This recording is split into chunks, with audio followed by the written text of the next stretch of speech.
"Pay up, or you won't see your grandchildren anymore," my son-in-law shouted, and my daughter coldly added, "$500 a month will be enough." I nodded silently, turned around, and left, hiding my anger. 3 days later, I returned with a black envelope. They beamed, waiting for the money. But when they opened it, the smiles disappeared, and the family broke up forever. Before we continue, please subscribe to the channel and write in the comments what time it is where you are now. I pulled my truck into Evan's driveway and killed the engine. Through the windshield, I could see his house, all sharp angles and glass, the kind of modern architecture that screamed money. 3 luxury cars lined the street, a Mercedes, a BMW, a Tesla. I checked my reflection in the rearview mirror, smoothed down my collar. The button-down shirt was clean, pressed. I'd tried. The gifts sat beside me on the passenger seat. A designer toy for my grandchildren, $150 I couldn't really afford. Premium wine, $80. A restaurant gift card, $200. I'd wrapped them carefully, corners crisp. My hands were steady as I gathered them up and walked toward the front door. I helped build this, I thought. My money made this possible. The doorbell echoed inside. Footsteps approached. When Della opened the door, her eyes swept over me once, taking in my simple clothes, my aging face, and something cold flickered there before she stepped back.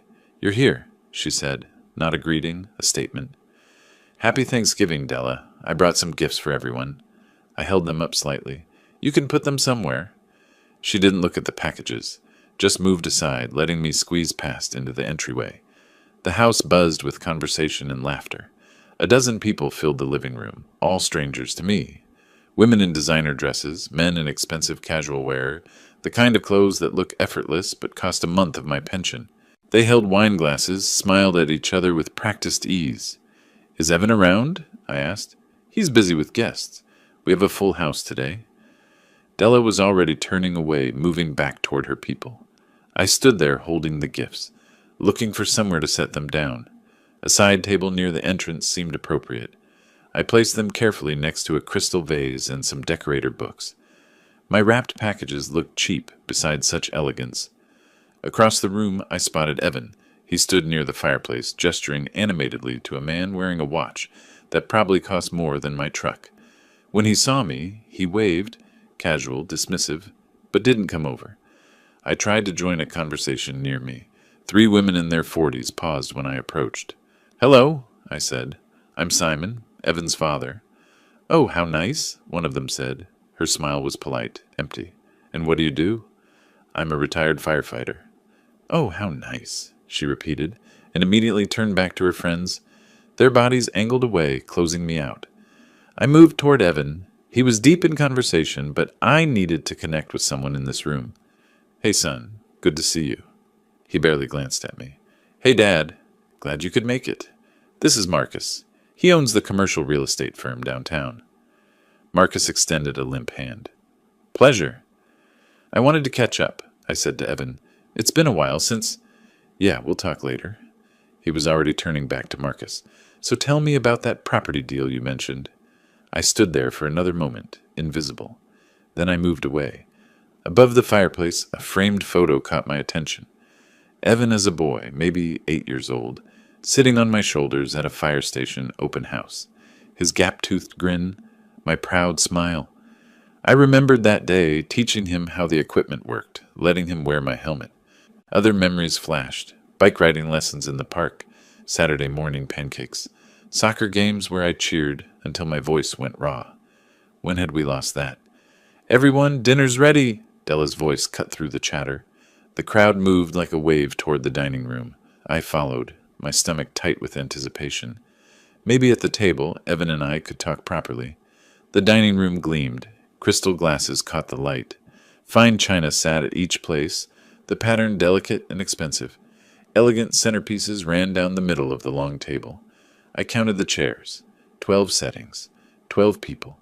Guests found their seats with easy familiarity, as if they'd done this before. Della directed traffic, placing people strategically. Evan took the head of the table, grinning, relaxed. His important guests flanked him. I stood at the end, waiting. People filled in around me, leaving me standing alone. 5 seconds passed. 10. Everyone else was settling in, unfolding napkins, reaching for water glasses. Where should I sit? My voice came out quieter than I intended. Della turned, and in her hands was a plastic plate. Bright red, the kind used at children's birthday parties. Cheap. Flimsy. Simon, I'm sorry, but all the seats are taken. We weren't expecting such a full house this year. The room's noise dimmed. People were looking now. But I told Evan I was coming, I said. We talked last week. Did you? Well, it must have slipped his mind. She walked toward me, holding that plastic plate. Anyway, you can eat here. She set it on the floor, right there by the doorway next to where people had left their shoes. The room went silent. Every eye turned to me, then to the plate on the floor.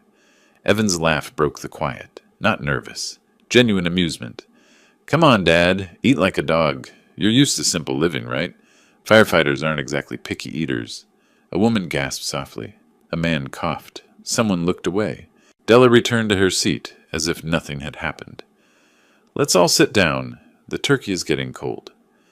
I stared at that plastic plate, red against the hardwood floor, a child's plate, less than a plate, an insult made tangible. I looked up at my son, searched his face for shame, regret, recognition that he'd crossed a line. Found none, just that careless smirk, that easy confidence of a man who thought he could do anything without consequence. My hands began to shake, not from weakness, from fury rising in my chest like a wave I could barely control. I looked at each face around that table, saw their expensive clothes, their uncomfortable expressions, their complicity. These people who'd never risked anything, never run into a burning building, never given everything for someone they loved. The room held its breath. I reached down slowly. My knees cracked. I was 64, not young anymore. My fingers closed around the plastic plate. It weighed nothing. I straightened, holding it at chest level. My jaw tightened. I stared at my son across that gleaming table with all his important friends. The silence stretched. I set the plate down, not throwing it, not handing it back, just placing it carefully on the floor with precise control. When I straightened, my eyes locked on Evan's. I remember everything. 4 words. Quiet. Clear. They cut through the room like a blade. Evan's smirk faltered. What? What's that supposed to mean? I turned toward the door. Didn't run, didn't storm out. Just walked with steady purpose. You'll find out, I said without looking back. Simon, don't be childish. It's just dinner. Della's voice had that sharp edge she used when things weren't going according to plan. Dad, come on, don't be dramatic. Dad! I heard him calling after me, but I was already opening the front door. The cool evening air hit my face. I stepped out and closed the door quietly behind me. Not a slam. Control mattered now. Behind me, muffled through the door. What just happened? Della's response, dismissive. He's always been overly sensitive. Outside, the November air cleared my head slightly. I walked to my truck, my legs moving automatically. When I reached for my keys, my hands were shaking so badly I dropped them twice before getting the door open. I sat in the driver's seat for a full minute, staring at nothing. Started the engine, put it in drive.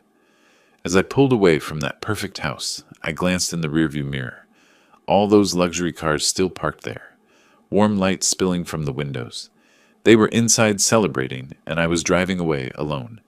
The route home blurred past. I missed my turn off the highway, had to circle back. My knuckles were white on the steering wheel. Passing a car wash triggered the first memory. 2020.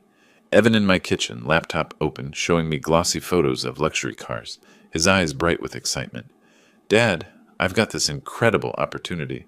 Gordon Premium Auto Detailing, high-end car care for luxury vehicles. But I need $45,000 to start. That's a lot of money, son. I know, but it's an investment. In 2 years, I'll pay you back with interest. This is going to make our family name mean something. You really think you can do this? Dad, I promise. Trust me. I remembered writing that check, the way my hand had cramped slightly from the large numbers. Evan hugging me tight, his voice thick with emotion. You're investing in my future, Dad. Our future. We'd even worked on the first location together. I helped paint walls, install equipment, got my hands dirty alongside him. He'd said I was building something that would last. I stopped at a red light. Another memory surfaced, sharp and clear. 2022. Evan on my phone, his voice rushed. Dad, the business is expanding. I need another $38,000 for the second location. Once this opens, I'll pay everything back together. Evan, you still haven't paid back the first loan. I know. But you have to spend money to make money, right? Trust me, Dad. When have I ever let you down? 2023. Another call. Just 22,000 more, Dad. Marketing and equipment. Temporary cash flow issue. You understand, right? I'm on a fixed income now, son. I'm retired. I'll pay you back, I promise. You're investing in your grandkids' future, too. 2024. 15,000. Vague explanations about unexpected expenses. My questions deflected. But I'd written the check because he was my son, and sons don't betray their fathers, right? By the time I reached my neighborhood, full dark had fallen. My house looked small, humble. Single-story, neat lawn, the place I'd lived for 30 years. It had seemed enough before I'd seen Evan's palace. I parked in the driveway and sat there, engine ticking as it cooled. Finally forced myself to get out, unlock the front door. Inside, silence. I flipped on a single lamp, leaving the rest of the house dim. Took off my coat and just draped it over a chair. Couldn't manage the simple task of hanging it properly. The photo on the mantel stopped me. My wife, she'd died 6 years ago. The memory hit like a physical blow. Her funeral. Gray sky, cold rain. Evan standing beside me in a black suit, checking his watch. Will you stay a while? I'd asked him. I don't want to be alone tonight. Dad, I wish I could, but Della needs me home. The baby's been fussy. Of course, I understand. I'll call you tomorrow, okay?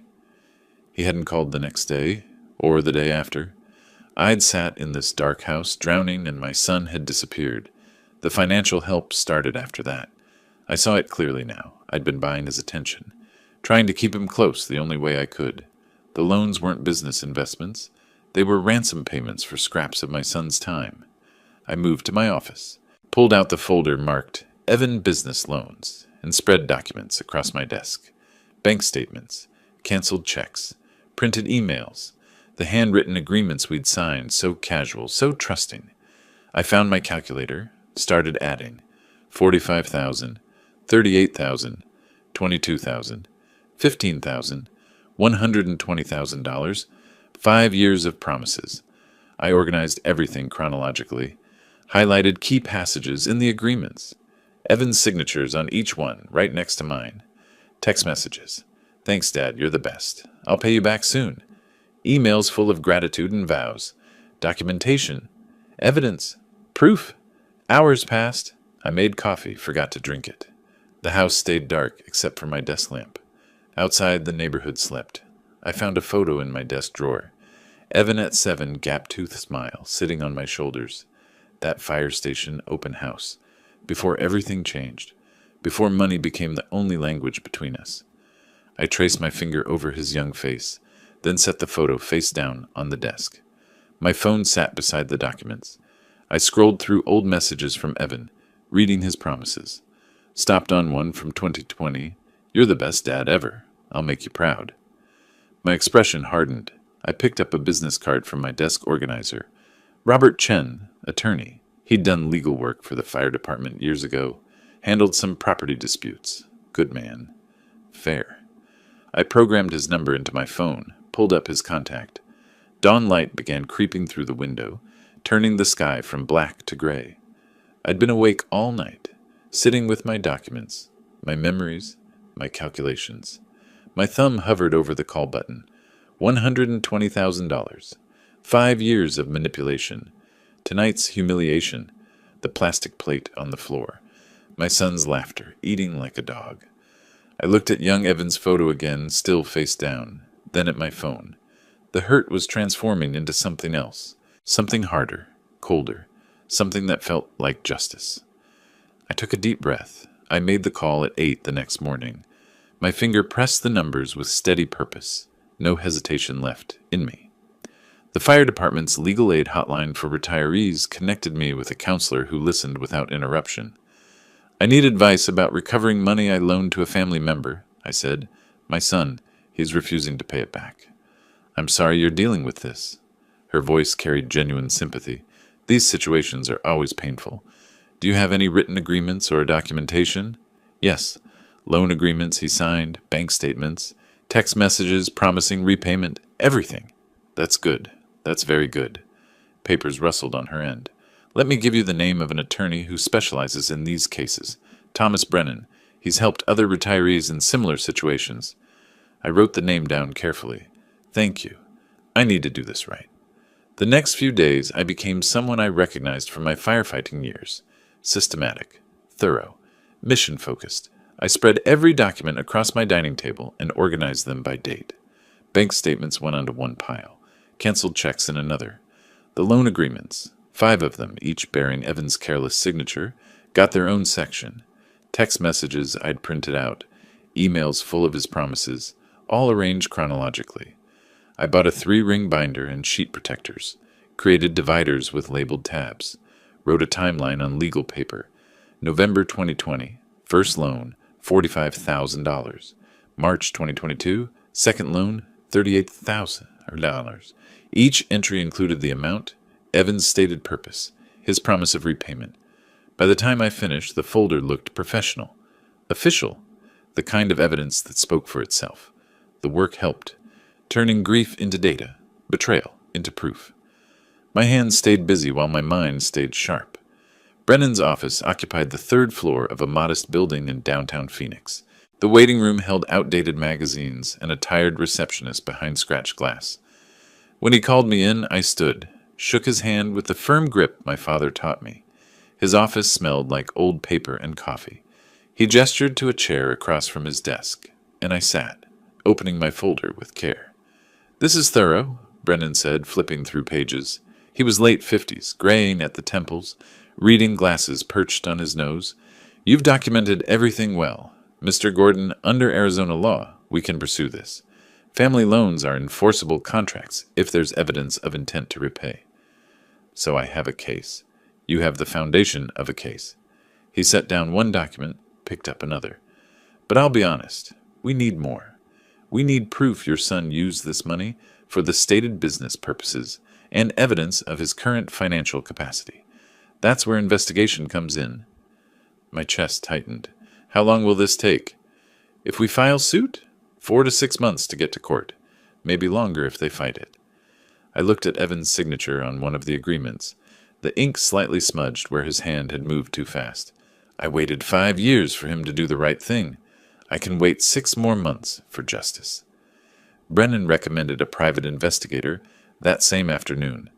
I met Wendy Torres at a coffee shop 2 blocks from his office. She arrived exactly on time. Black blazer and direct eye contact, notebook already open on the table. I need to be clear about what I can and can't do, she said after we'd exchanged basic pleasantries. I can verify business filings, check public records, observe operations. In Arizona, I can record conversations I'm part of. That's legal here. But I can't hack computers or trespass on private property. I just need the truth. I wrapped both hands around my coffee cup. What's his business really like? Is he actually successful, or is it all for show? I'll find out. Give me 2 weeks for the initial investigation. I'll document everything legally admissible. That's all I'm asking for. Facts. She smiled slightly. You'd be surprised how often facts are enough. Her fee was steep, $150 per hour plus expenses. I signed her contract with hands that only trembled slightly. This was money I couldn't easily spare, but Brennan had been clear. Without evidence, I had nothing but old promises and hurt feelings. As I sat in my truck afterward, engine idling in the parking lot, I thought about Evan and Della at that table. Their wealthy friends, their expensive clothes, their need to appear successful. The lawsuit would hurt them financially, assuming I won. But there was something else they cared about even more than money. Their reputation. The idea planted itself in my mind like a seed. I didn't know how to use it yet, but I knew it mattered. Legal revenge was one path. Social consequences might be another. A few days later, I drove to the cemetery with flowers. White roses, my wife's favorite. I'd passed a small shop called Desert Bloom dozens of times without stopping, but today I pulled into the lot. Inside, the air smelled green and alive. A woman around my age stood behind the counter, arranging carnations in a vase. She looked up and smiled. the first genuine smile I'd seen directed at me in weeks. "Can I help you find something?" "White roses," I said, "for my wife's grave." "These ones are beautiful. They're popular this time of year." She selected a dozen with careful hands, wrapping them in brown paper. "I'm sorry for your loss. How long has it been?" "6 years, but some days it feels like yesterday." Her eyes softened with understanding. "I lost my husband 4 years ago. The missing doesn't really go away, does it? It just becomes part of you." Something in my chest loosened at her words. "No, it doesn't go away. I'm Gloria, by the way. Come back any time. Flowers have a way of helping, even just being around them." I paid for the roses and left, but her name stayed with me. Gloria. The warmth in her voice, the recognition of shared pain. At the cemetery, I knelt beside the headstone and placed the flowers in the built-in vase. Usually I talk to my wife here. Updates about life, apologies for not visiting more often.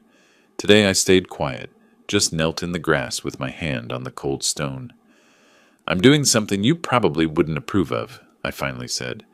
"Going after Evan legally. But you didn't see how he treated me?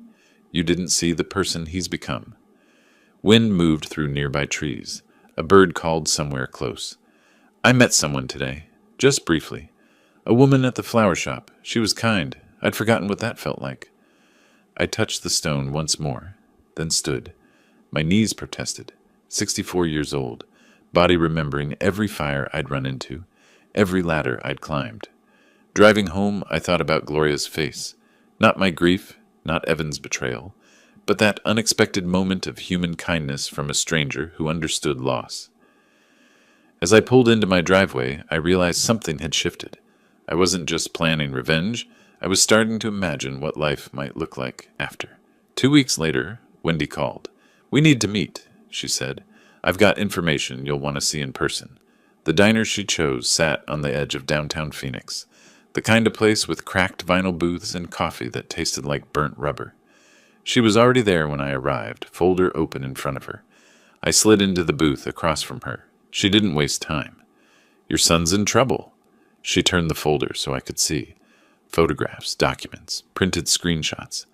"The business looks good from outside, but the books tell a different story." She laid out photos of Evan's 3 locations. Gordon Premium Auto Detailing, each with expensive signage and clean storefronts. Then she showed me the collection notices she'd photographed through windows, past due rent payments, final warnings. How bad is it? 2 of 3 locations losing money, $180,000 in bank debt, behind on rent at 2 properties.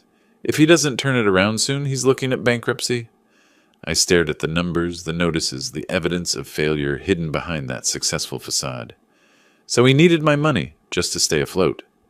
More than that, he still needs money. That's probably why he cut you off. You weren't useful anymore after you retired. The words hit like a physical blow, but I kept my face neutral. That's exactly what happened. Wendy pulled out her phone, scrolled to a website. "One more thing. They're throwing a charity gala next month. Fancy event? $500 per ticket?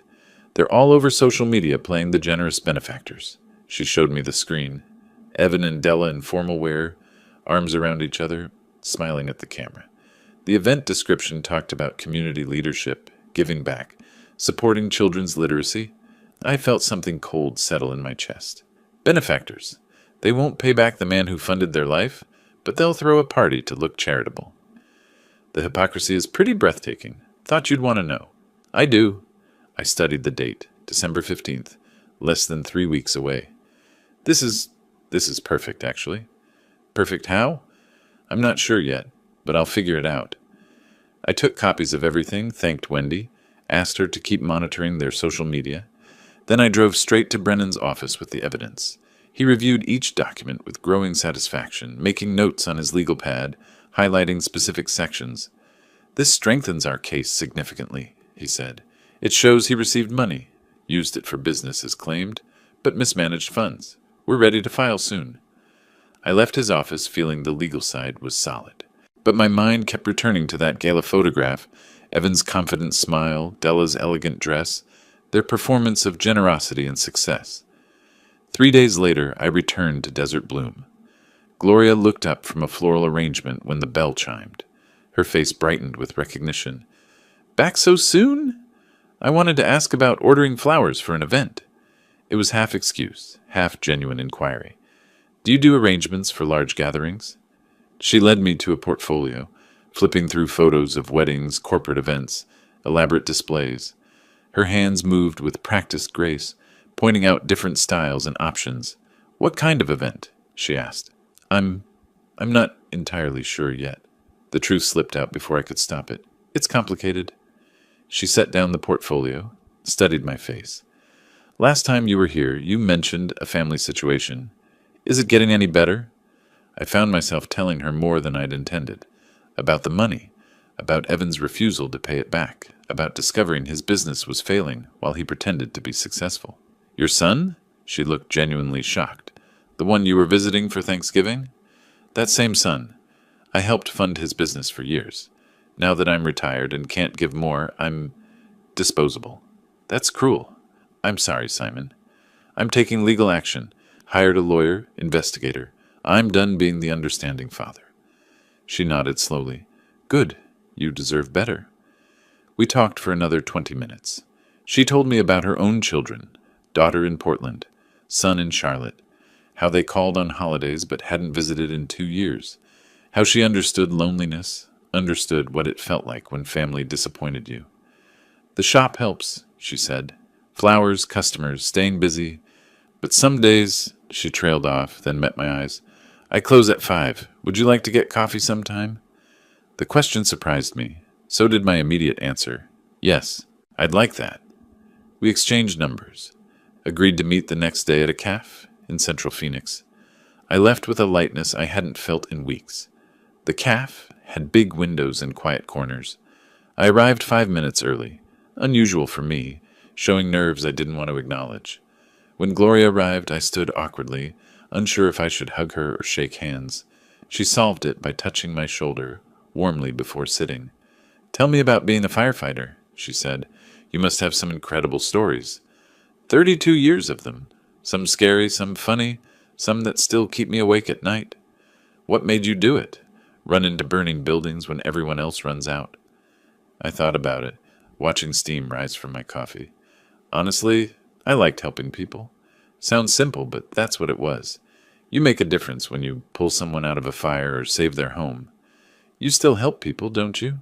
Her insight caught me off guard. That's who you are. I try to be, even when they don't deserve it. Maybe it's time to help yourself first.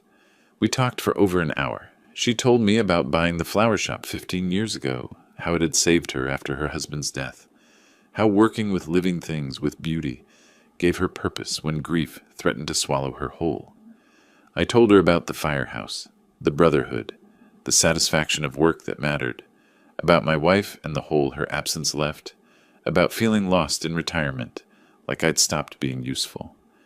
You're not useless, Gloria said firmly. You're just between chapters. I realized I was smiling, had been smiling for the past 10 minutes. When was the last time that happened? When we finally left, we stood by our cars in the parking lot, neither wanting the conversation to end. I'm glad you came back to my shop that day, she said, her hand resting lightly on my arm. So am I. I drove home as the sun set, painting the desert sky orange and pink. In the passenger seat sat Wendy's folder, evidence of Evan's lies, proof of his failures, ammunition for the lawsuit. My phone held Gloria's contact, her warmth, the possibility of something beyond anger and betrayal. I sat in my truck outside my house for a long time, engine ticking as it cooled, held my phone in one hand, Wendy's folder in the other. One represented everything that had gone wrong. The other represented something that might go right. I wasn't sure which one I was more afraid of. Brennan filed the lawsuit the following week.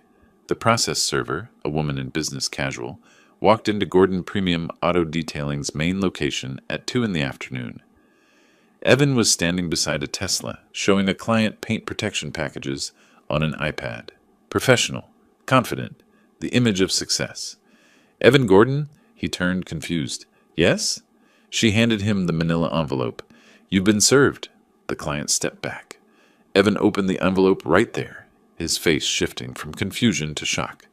Complaint for breach of contract. $120,000. His hands trembled. The client mumbled something about calling later and left.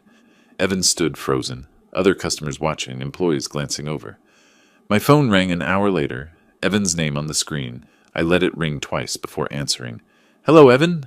Shouting erupted. So loud I held the phone away from my ear. "You're suing me? Your own son? Are you out of your mind?" "No, Evan. I'm finally thinking clearly. This is betrayal. Family doesn't do this to family." "You're right. Family doesn't." I kept my voice level. "So explain Thanksgiving to me. Explain that plastic plate on the floor. Explain eat like a dog." "That was a joke. You're too sensitive." "Do you remember those 4 words I said?" I paused, let the silence hang. I remember everything. Every check. Every promise. Every signed agreement. "And I have proof. You're going to regret this, old man. Have your lawyer contact mine." I hung up while he was mid-sentence, set the phone face down on the table. My hand shook slightly, but my jaw was set. Over the next few days, Della launched her campaign. Gloria had suggested I check Facebook, see what they were saying. I found Della's profile, a photo of her and Evan looking somber. The caption talked about unexpected challenges and family situations that test your strength. The comments overflowed with support. "You two are so strong," and "sending prayers." I scrolled through more posts, each one carefully crafted, hinting at my instability without naming me. I screenshot every one, evidence, if I needed it. Then the phone calls started. "Simon, honey, I'm worried about you." My cousin Barbara, voice dripping concern. "Evan called me and he said you're confused about some money." "I'm not confused, Barbara. I loaned him $120,000 over 5 years. He signed agreements to repay. He never did. Now I'm suing." "But, Simon, are you sure you didn't give him that money? As gifts? Maybe you just forgot." "Barbara, I have documents. Bank statements. His signature on loan agreements. I'm a retired firefighter, not a millionaire. I don't give 6-figure gifts." A pause. "Della said you've been having some difficulties, memory issues." "Della is lying." Each call followed the same pattern. Family members, old friends, all coached with the same narrative. Poor Simon, confused, needs help. Some I convinced with documentation. Others had already decided. Gloria met me for coffee 3 times that week. She listened to me vent about the calls, about Della's posts. She didn't just sympathize. She got angry. "They're gaslighting you. You know that, right?" "I know what they're doing." I stirred my coffee without drinking it. "It's just hard when people you've known for years look at you like you're losing it. You have documentation. You have a lawyer. You have the truth. Don't let them make you doubt any of that. Some people won't even look at the evidence. They've already decided Evan's the victim. Then they're not worth your time. Focus on winning your case." She was right. She was absolutely right. That evening, Gloria invited me to her house for dinner. I arrived with a bottle of wine, nervous in a way I hadn't been since I was young. Her home was modest but warm, lived in, comfortable, real. She'd cooked pot roast, nothing fancy, but it smelled like home. We ate at her kitchen table, talking easily. She told me about a difficult customer that day, someone who wanted roses but complained they smelled too much like roses. I laughed, actually laughed, for the first time in weeks. After dinner, we moved to her couch with coffee. The conversation drifted to deeper things. Her late husband, my late wife, what it meant to start over in your 60s. "I like having you here," she said quietly. "It's nice to cook for someone again, to have conversation over dinner. I like being here. I haven't felt this comfortable anywhere in I don't know how long." "Good. Then come back, often, anytime." We sat close, our knees almost touching. She placed her hand on my arm when I was telling a story about the firehouse. Her touch was warm, steady. I looked at her face in the soft lamplight. "Gloria, I need to tell you something." Her phone buzzed on the coffee table. She glanced at it, her expression shifting. "Simon, this is from my daughter. She's been following some Facebook posts about an elderly firefighter suing his son. She's asking if I know anything about it." My chest tightened. What exactly is she seeing? Gloria read from her phone. "She says there's a woman posting about how her father-in-law is having mental issues and falsely accusing them of owing money. The posts don't name names, but the details match. People are commenting, sharing it. Della, she's spreading it wider than I thought. Gloria looked up at me, concern clear in her eyes. Simon, this could get ugly. The next morning, I told Gloria everything. I met her at Desert Bloom before opening. She unlocked the door, surprised to see me. We need to talk, I said. She let me in, locked the door behind us, flipped the sign to closed. We sat in her back office, surrounded by orders and vases. I haven't told you everything about Thanksgiving, I began, about why I'm really doing this. Tell me now. I chose my words carefully, reliving that moment. When I got there, Della opened the door like I was a stranger. Inside, all these wealthy people. No one talked to me. Then at dinner, there were 12 place settings. 12 people. I stood there, waiting. No chair for me. Gloria leaned forward. And what did they do? Della brought out a plastic plate. One of those cheap kids' plates. She set it on the floor, next to where people left their shoes. And she said, "You can eat here." Evan laughed. He said, "Eat like a dog, Dad. You're used to simple living." Gloria's face hardened. That's inhuman. Everyone just stared. That's when I said it. I remember everything. And I left. She reached across, gripped my hand firmly. You should have told me this sooner. I would have understood everything better. Those 4 words, they had 2 meanings. I squeezed her hand back. The obvious one, I'd remember that humiliation. But the real meaning? I remember every check I wrote, every loan agreement, every promise Evan made, every document with his signature. I'd been keeping records for years, not even knowing why. Some part of me knew I'd need proof someday. You were protecting yourself without realizing it. I wanted to believe in him, but I documented everything anyway. And when he pushed me too far, I had everything I needed. Gloria's eyes were wet, but not with pity, with fury on my behalf. That's not revenge. That's justice. My phone rang. Wendy. Her voice was tense. We need to meet. Now. This is urgent. 30 minutes later, I pulled into a shopping center parking lot. Wendy's car was already there. I got in her passenger seat. She handed me her phone with earbuds. Listen to this. Evan's voice came through clearly. He was at a restaurant with someone, a lawyer, from context. They were discussing me, discussing guardianship, discussing declaring me mentally incompetent. My blood ran cold. We claim the lawsuit proves dementia, the lawyer said. He's confused about gifts being loans. We file for guardianship, then claim he actually borrowed from you to maintain his house. We create documentation showing he owes you the house. Can we do that? Evan asked. I can draft the papers, backdate some loan agreements, sign his name. We have samples. If we move fast before his lawyer catches on, we can get a lien on the property. The recording ended. I sat in silence, hands gripping the phone. They want to take my house, I said quietly. They want to lock me away.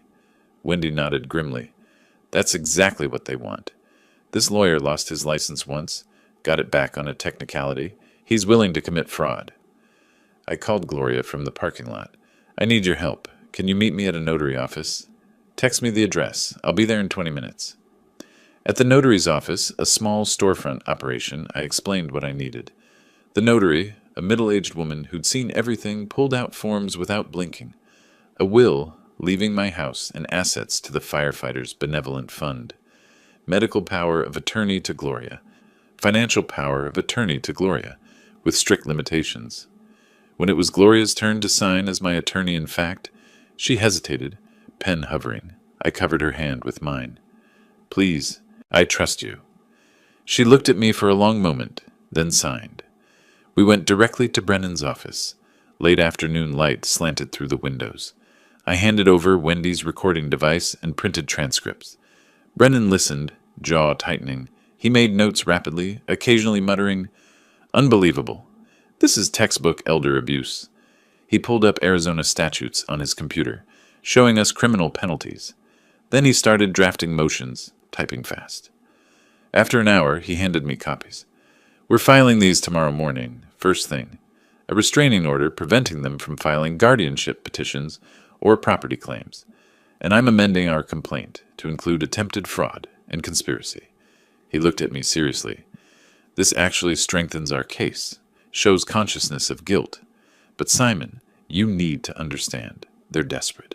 Desperate people are dangerous. Watch your back. He won't be alone, Gloria said firmly. I'll make sure of that. Evening fell as we left Brennan's office. The sky turned orange and purple. I started toward my truck, but Gloria stopped me. Leave it. We'll get it tomorrow. You're coming with me. She said it with finality. I nodded, got in her car.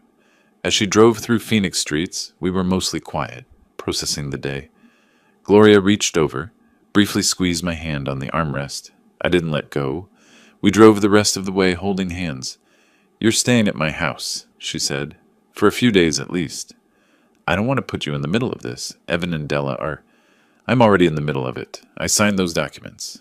I'm your attorney in fact. More than that, I care about you. You're not facing them alone. Gloria, I don't know what I did to deserve... You didn't do anything. Sometimes good people find each other when they need each other most. That's all this is. It's more than that. For me, it is. She squeezed my hand tighter. For me too. Now let's get you home. My home. Our home, for now.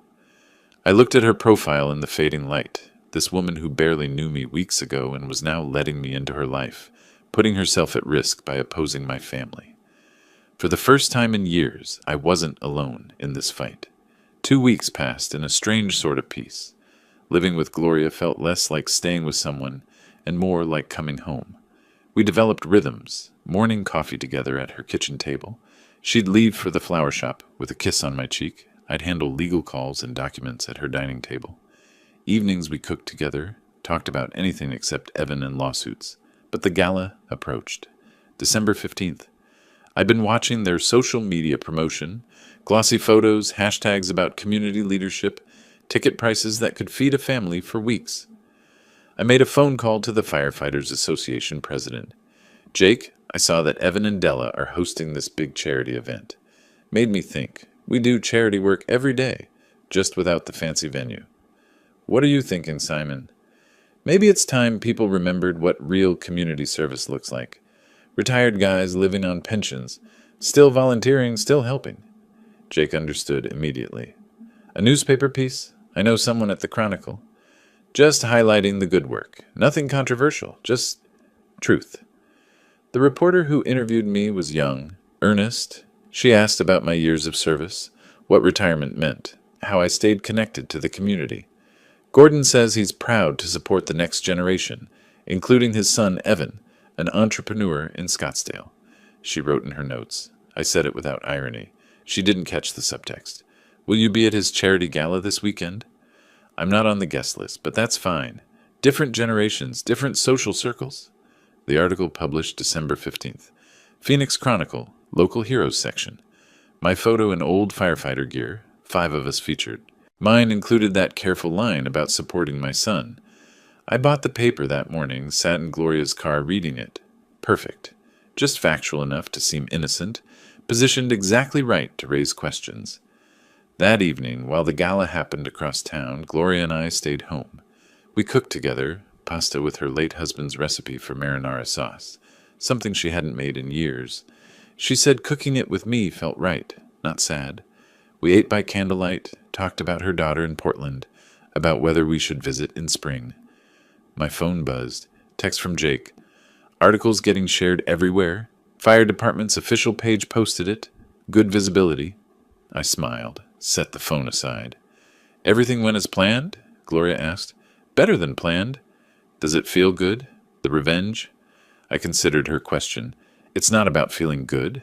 It's about them understanding that actions have consequences, that they can't just erase me and expect no one to notice. Later, I learned what happened at the gala. Wendy had a contact there, sent me details the next day. Evan and Della looked perfect, him in a tuxedo, her in some designer gown.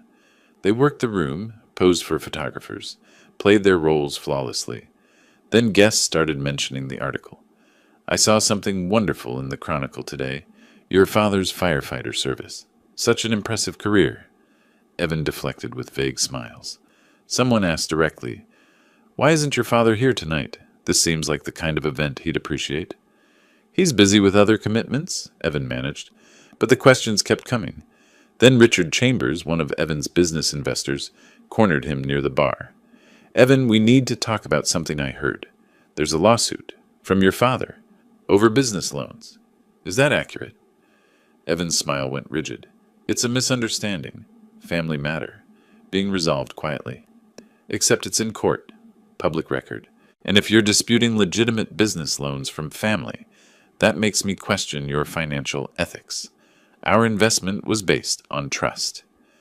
Della tried to intervene, but Chambers wasn't finished. Integrity matters in business. We'll be reviewing our position. The gala didn't collapse, but it ended in whispers. I wasn't there to see it, but I could imagine Della's frozen smile, Evan's mounting panic. I didn't need to watch them fall. Gloria found me later, scrolling through updates on my phone. She took it from my hands, set it on the coffee table. "Dance with me," she said. The radio was playing something soft from the 60s. I hesitated. I hadn't danced in decades, but took her hand. We moved slowly in the small space between couch and coffee table. She rested her head on my shoulder. "You're a terrible dancer," she murmured. I laughed. "I warned you." "I don't care. This is perfect." The music played. Outside, Phoenix glittered with December lights. Somewhere across town, Evan and Della were cleaning up after their compromised event. But here, in this small living room, I was exactly where I needed to be. "Gloria, I need to say something. I'm falling in love with you. I probably already have." She pulled back to look at me. "Probably? Definitely. Definitely have. Good. Because I'm already there, too." We continued dancing, closer now. My phone buzzed again on the table. Another update, another piece of fallout. But I didn't reach for it. As we danced in that small living room, the music soft and Gloria's hand warm in mine, I understood something I hadn't before. Winning wasn't about watching them fall. It was about building something worth more than revenge. Winter passed in a strange duality. January brought cold mornings and warm coffee, Gloria's hand in mine across the breakfast table, newspapers read in comfortable silence. She'd leave for work, kiss the top of my head in passing, a casual intimacy that still amazed me. I'd moved more of my belongings to her house. We'd stopped discussing when I'd moved back. This was home now. But January also brought Evan's counterattack. His lawyers filed motion after motion, requests for continuances, discovery disputes, procedural challenges. Each one required Brennan to respond, cost money, consume time. The strategy was exhaustion.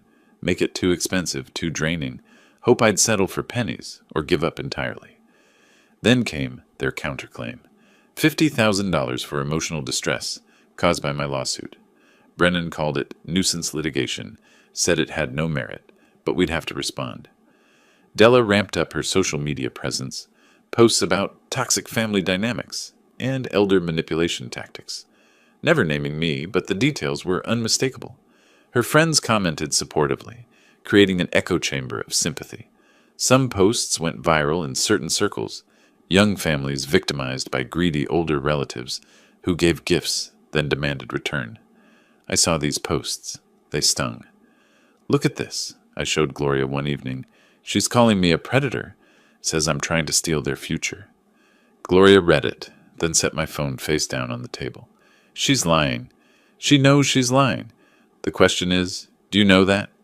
"Of course I know." "Then why are you letting it hurt you? These people don't matter. Her friends don't know you. They don't know the truth. Your lawyer knows. I know. The judge will know. That's all that matters." I exhaled slowly. "You're right. I know you're right. Let it roll off. Save your energy for the trial. And for us. We're more important than her lies." February brought evening walks around her neighborhood, planning our future between streetlights. "When this is over, really over, what do you want your life to look like?" Gloria asked. "Honestly, quiet, peaceful. I want to wake up without checking for legal motions." "With me?"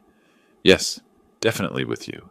I've been thinking maybe I should sell my house, move in here officially, if you want that." She stopped walking, turned to face me. "Are you asking what I think you're asking?" "Not marriage, not yet, but living together, really together, making this official." "Yes, absolutely, yes." Her smile was immediate, certain. "I want that too." "You're sure? Because once this is really my address, you're stuck with me." She laughed.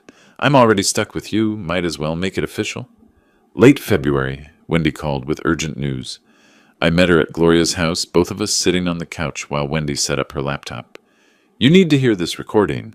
Evan's voice came through the speakers, slurred with alcohol, frustrated. He was at a restaurant with his business partner, apparently unaware of Wendy's proximity. The old man thinks he'll win. He can't prove anything. I'll just forge more documents if I have to. Make it look like he's confused. The partner's voice warning, Evan, stop talking. I'm serious. Whatever it takes. He's not getting that money. Wendy stopped the playback. This is from 3 days ago. He doesn't know I was there. I sat silent, processing. Gloria's hand found mine. Play it again, I said. The second time through, I took notes. Evan's exact words. The context. The admission of intent to commit fraud. This wasn't just evidence. It was proof of consciousness of guilt, admission of the debt's existence, threat of future crimes. Brennan reviewed it the next day via video call. His expression shifted from professional interest to something harder. With this recording, we don't just win the civil case. This is evidence of criminal intent. The DA might be interested.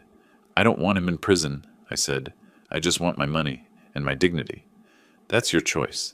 But this recording means he won't fight anymore. He can't win. Late February, Gloria and I sat in Brennan's office for trial preparation. Sunlight slanted through the windows. Brennan laid out the strategy. My testimony, the documentation, the timeline of loans and broken promises. And now, Evan's own recorded words. They've given us everything we need, Brennan said. Evan's own words will convict him. Trial is set for late April. We're ready. I nodded, but I wasn't triumphant. Just tired. Ready for this to be over. Gloria squeezed my hand. We walked out together into winter sunlight. In the parking lot, I stopped, looked at her. 2 more months. Then maybe we can actually start our life. We've already started it, she said gently. This is just the last chapter of the old story.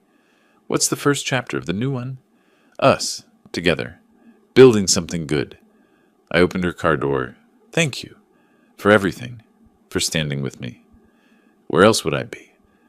We drove home, and it was home now, fully, completely, through Phoenix streets, the afternoon sun warm through the windows, trial approaching but future already beginning. March brought the first real heat of spring and the final countdown to trial. Brennan's office became my second home. We spent hours at his conference table, documents organized in labeled stacks, each one tabbed, color-coded, ready for court. He played opposing counsel, asking questions designed to rattle me. Mr. Gordon, isn't it true you gave this money to your son as gifts, and now you're fabricating this loan story because you're angry? I pointed to a document. Here's his signature promising repayment. Here's a text message. I'll pay you back, Dad. I promise. These aren't gifts. Brennan nodded. Good. Stay calm like that. Don't let them bait you into anger. I spent 32 years staying calm in emergencies. I can handle a courtroom. That's exactly the energy. Competent, factual, unshakable. Gloria attended some sessions, seeing the depth of my documentation for the first time. Afterwards, she said, You really did remember everything. 2 weeks before trial, I was at my house organizing boxes when I heard a car in the driveway. Evan's BMW. He got out looking haggard, wrinkled shirt, unshaved, dark circles under his eyes. We stood in the driveway, 10 feet apart. Dad, please, we need to talk. I crossed my arms, waited. I'll pay you back. $2,000 a month. I can do that. Just drop the lawsuit. You swore before, many times. I mean it now. I'm desperate. Della's threatening divorce. My business is falling apart. You're destroying my life. I'm not destroying anything. I'm holding you accountable. There's a difference. He started crying. I'm your son. How can you do this to your own son? I looked at him, really looked at him, saw not my little boy, but a man who'd made choices, who'd chosen to treat me like nothing. Evan, I would have forgiven the money, all of it. But that day, that Thanksgiving, that plastic plate on the floor, you showed me exactly what I am to you. Nothing. You can't come back from that with an apology. So that's it? You're just going to ruin me? I'm not ruining you. You did this to yourself. You took my money, broke your promises, then humiliated me in front of strangers. Actions have consequences, Evan. That's something you never learned. His face shifted from pleading to fury. You'll regret this. When you're sitting alone in this house, bitter and miserable, you'll regret pushing me away. I'm not alone. I have people who actually care about me. Maybe that's something you'll learn when everyone else leaves you too. We're done. After this, you're not my father. You stopped treating me like a father a long time ago. I'm just making it official. He stormed to his car, peeled out. I stood there watching him go, feeling only sadness for who he'd become. That evening, my phone rang. Unknown number. Simon, it's Robert, Margaret's brother. I stepped away for privacy. My late wife's brother, Evan's uncle. He'd been silent throughout this whole ordeal. Robert, it's good to hear from you. Too long. I should have called sooner. Simon, I want you to know. I believe you. I've watched Evan for years. Saw how he treated you after Margaret died. Saw him lie about his business, brag about success I knew wasn't real. My voice caught. You saw that? I did, and I'm ashamed I didn't say anything sooner. But I'm saying it now. If your lawyer needs a character witness, someone to testify about Evan's pattern of dishonesty, I'll do it. Margaret would want me to stand with you. Thank you. You don't know what that means. Families should stand together. And your family, Simon, always will be. Later that week, Gloria and I attended a firefighter's retirement dinner. We arrived together, clearly a couple. Friends approached, shook hands, congratulated us both. Good for you finding someone, my old captain said. You deserve happiness, Simon. Throughout the evening, we moved as a unit. Comfortable. Right. Gloria changed her Facebook status. In a relationship with Simon Gordon. Small thing, but it mattered. We were official, public, building a future. The night before trial, we sat on my porch watching the sunset. The house behind us was already listed for sale. I was moving to Gloria's permanently. Are you nervous about tomorrow? She asked. Yes and no. I'm not nervous about the case. I know we'll win. But facing him in court, hearing whatever lies his lawyer tells, that part worries me. You're not the same man you were on Thanksgiving. You're stronger now. I feel stronger, but I also feel tired, ready for this to be over. It will be. Tomorrow or the next day. And then we start the next chapter. I squeezed her hand. Together? Together. Officially, publicly, permanently. If you'll have me. I'll have you. I want nothing more than to build a life with you. As the sun disappeared behind the mountains, painting the sky orange and purple, I felt ready, not just for the trial, but for whatever came after. The courthouse stood solid and imposing in the June morning heat. Gloria, Brennan, and I walked through security together. My suit was simple but clean, professional. On the elevator, we rode in silence. When the doors opened, Evan and Della were already there, talking with their lawyer. We made brief eye contact. No greeting, just acknowledgement. The courtroom was formal. Wood paneling, high ceilings, the weight of justice in every detail. We took our seats at the plaintiff's table. Gloria sat in the gallery directly behind me, close enough that I could feel her presence. Judge Patricia Martinez entered, 50s, professional, no nonsense. Court was in session. Brennan presented methodically. Timeline first. Loans from 2020 through 2024, totaling $120,000. Bank statements showing transfers. Loan agreements with Evan's signature. Text messages. I'll pay you back, Dad. I promise. Emails confirming intent to repay. Wendy Torres testified about her investigation. Evan's business struggles. The mounting debts. The 3 locations barely surviving. Then came the recording. Brennan set up the context, explained how it was legally obtained, then played it. Evan's voice filled the courtroom. The old man thinks he'll win. He can't prove anything. I'll just forge more documents if I have to. Make it look like he's confused. The silence afterward was profound. Evan's lawyer objected, overruled. The recording was admissible. I glanced at Evan. He had his head in his hands. Della sat rigid beside him, crying quietly. Evan's lawyer tried a different approach. Couldn't dispute the money, so he argued these were gifts, twisted into loans by a vindictive father. It was weak. Judge Martinez's expression showed she wasn't buying it. After a brief recess, the judge returned with her ruling. I've reviewed all submitted evidence and heard testimony today. This is straightforward breach of contract, with the complication of family dynamics. However, family relationships do not exempt parties. from contractual obligations. She looked directly at Evan. Mr. Gordon, your conduct toward your father is reprehensible. Attempting to declare a competent adult incompetent, creating false documents, public defamation, these constitute elder abuse under Arizona law. She delivered the verdict. I find in favor of Plaintiff Simon Gordon. Defendant Evan Gordon is ordered to pay $120,000, principal plus $18,000 in interest, totaling $138,000, payable over 24 months. Additionally, I award $15,000 in damages for emotional distress and defamation. Total judgment, $153,000. Her gavel fell. I am also filing a report with the District Attorney's Office regarding potential criminal charges. Court adjourned. Outside on the courthouse steps, Gloria hugged me. Not celebratory, just supportive. How do you feel? She asked. Relieved, tired, sad. Brennan shook my hand. You won. Completely. I know, but winning doesn't feel the way I thought it would. I got justice, but I lost my son in the process. Gloria squeezed my arm. You didn't lose him. He lost himself years ago. Today just made it official. Maybe. I hope someday he figures it out, but I can't wait for that day. A week later, my phone rang. Evan, I almost didn't answer, but did. Dad, it's me. His voice was hollow, defeated. I know. Della filed for divorce yesterday. She's taking everything. The business is filing for bankruptcy next week. I'm moving out of the house. I'm sorry to hear that. Are you? You won. You destroyed me. I never said I'd destroy you. I said I'd hold you accountable. There's a difference, Evan. Silence. Then, you were right. About everything. I was an idiot. You can pay the judgment in installments like the court ordered. And Evan, if you actually change, really change, call me someday. Maybe we can figure out how to be father and son again, but I'm not waiting for that. I'm moving forward with my life. Okay, just that. Then he hung up. Weeks later, I stood on my porch with Gloria. The house had a sold sign now. We were watching another Arizona sunset, hands intertwined.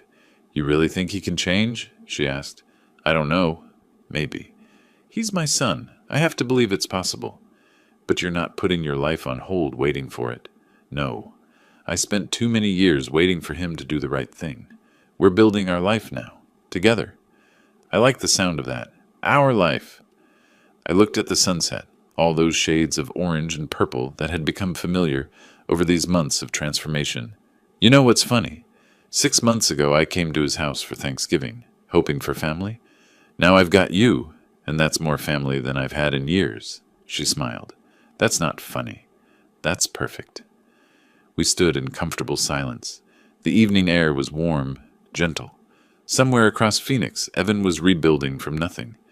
Maybe he'd find his way, maybe not, but my story wasn't about him anymore. Ready to start the next chapter? I asked. Been ready since the day you walked into my flower shop.